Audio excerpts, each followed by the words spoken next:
Eu vou contar uma historinha pequenininha. Então vai lá. Os grandes educadores se reuniram em Cuernavaca, no México, para falar sobre educação.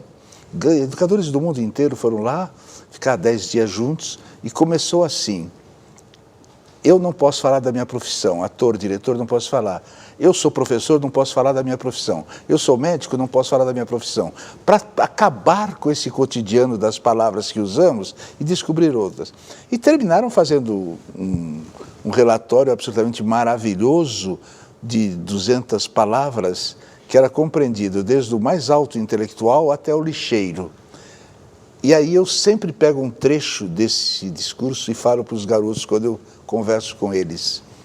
Eles disseram o seguinte: os grandes educadores, não existe ensino, existe aprendizado. Quem quer aprender vai atrás.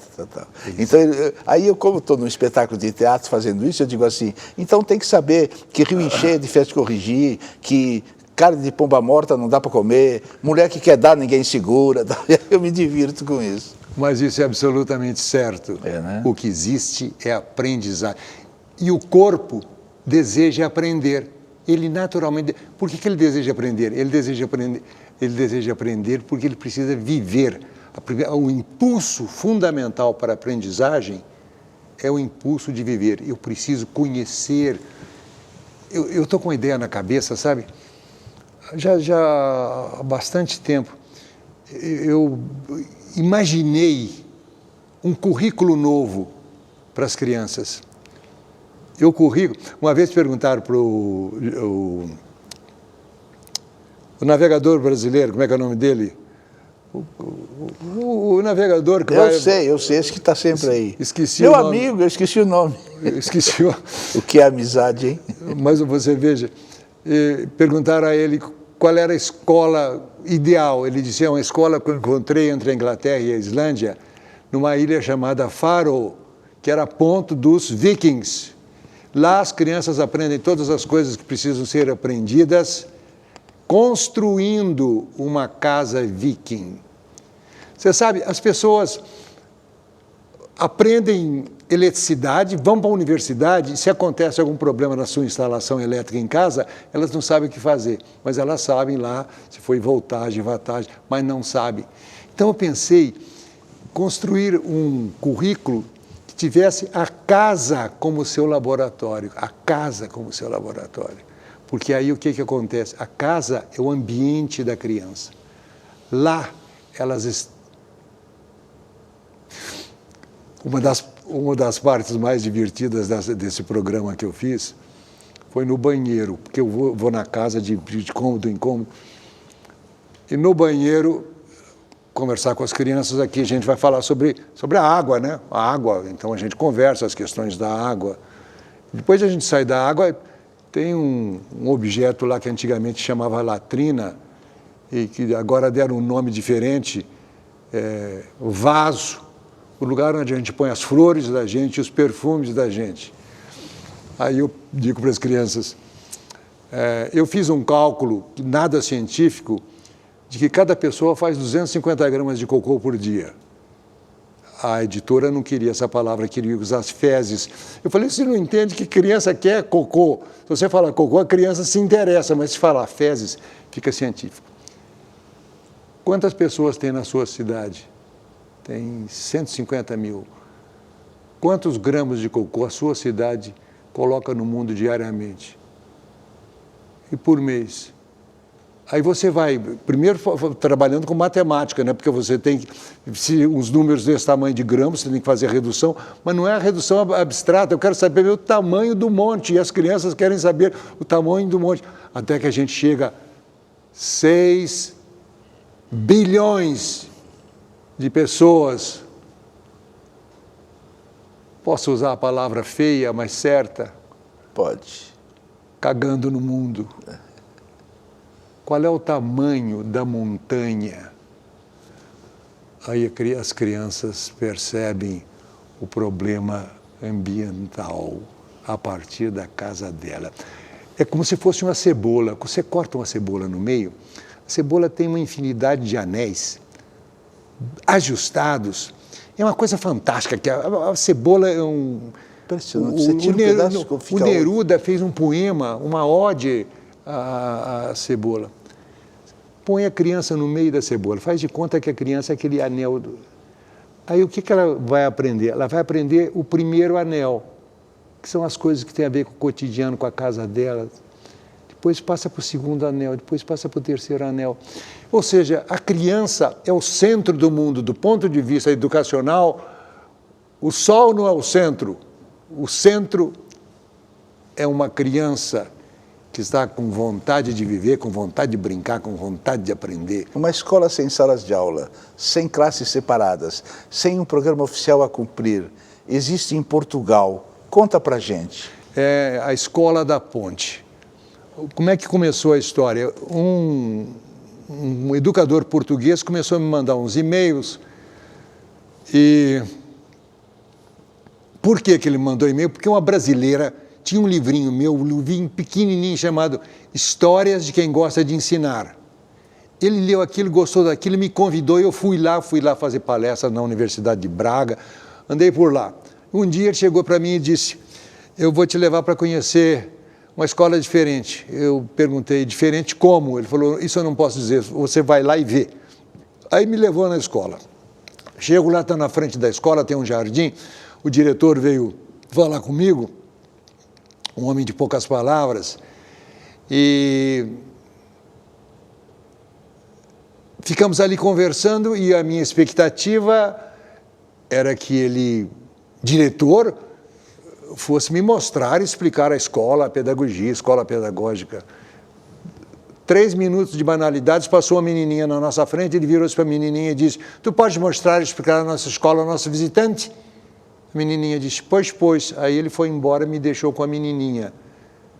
Aí eu já fiquei espantado, porque eu não pude imaginar nenhum brasileiro, diretor brasileiro, que tivesse a coragem de fazer isso. A menininha virou, foi na direção da porta da escola. Quando ela parou na porta da escola, ela virou-se para mim e disse, para o senhor entender a nossa escola, o senhor terá que se esquecer tudo que o senhor sabe sobre escolas. Não temos aulas, não temos professores dando aulas, não temos campainhas separando os tempos do pensamento, não temos notas. Aí fez o vácuo, porque aí eu não conseguia mais visualizar. Eu disse a ela, mas como é que vocês aprendem? Ela me disse, formamos pequenos grupos de 6 pessoas em torno de um tema de interesse comum. Convidamos um professor para ser nosso assessor. Ele nos dá informações de internet e bibliográficas.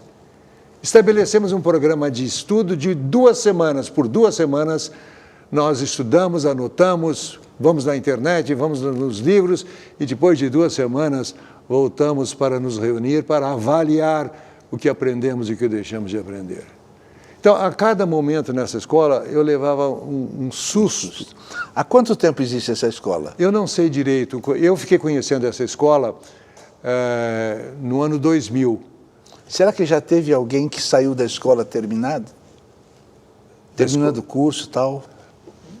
Muita gente. Quer dizer, na escola, quando eu a conheci, era só no primeiro nível. E a escola era muito perseguida porque se dizia que ela não obedecia os programas. E, de fato, não obedecia os programas, porque os programas não têm sentido. Aí, o que aconteceu? A escola começou a ser objeto de uma campanha para fechar a escola. Aí, a Universidade de Coimbra foi encarregada de avaliar a escola. E os professores de Coimbra foram lá passar uma semana na escola, que eles foram procurar alunos que já tinham sido alunos da escola há 10 anos, há 5 anos, e eles descobriram que esses alunos que não seguiam os programas, em todas as situações, foram os mais brilhantes. Porque a escola... Os deficientes síndrome de Down estão integrados. Aqui no Brasil se fala muito em integração dos deficientes síndrome de Down, que para mim é pernicioso. Pernicioso por quê? Porque você não pode integrar numa corrida de 10 quilômetros, um aluno que só tem uma perna. E os nossos programas seguem o modelo da linha de montagem. Todos querem aprender a mesma coisa, no mesmo momento, na mesma velocidade, e todos têm que seguir. O que significa que aqueles que não têm a mesma habilidade, eles são incapacitados de seguir o programa. Mas na Escola da Ponte, cada um segue do jeito que pode. Do jeito que pode. Eu perguntei para o professor José Pacheco, que era o diretor dessa escola, qual era o sistema, qual era a ideia. Ele disse, leia Alice no País das Maravilhas. A Alice caiu lá no buraco do coelho e descobriu uma turminha. E essa turminha de bichos de todos os tipos tinha um pássaro chamado pássaro Dodô. Então o pássaro Dodô gritou, vamos fazer uma corrida. Todo mundo disse, vamos fazer uma corrida. Como é que vai ser a corrida? Vai ser assim, a gente vai fazer um círculo na terra e depois de feito o círculo, nós vamos correr dentro do círculo. Então fizeram o círculo na terra, aí o pássaro Dodô disse, corram, e todo mundo começava a correr, um corria para frente, outro corria para trás, outro corria dando pulinho, outro corria dando cambalhota, cada um corria de um jeito. Aí o pássaro Dodô disse, acabou a corrida, parem de correr. Todos pararam de correr e alguém perguntou, quem ganhou a corrida? O pássaro Dodô respondeu, todos ganharam e todos receberão prêmios. Do jeito, cada um correu do jeito que podia correr.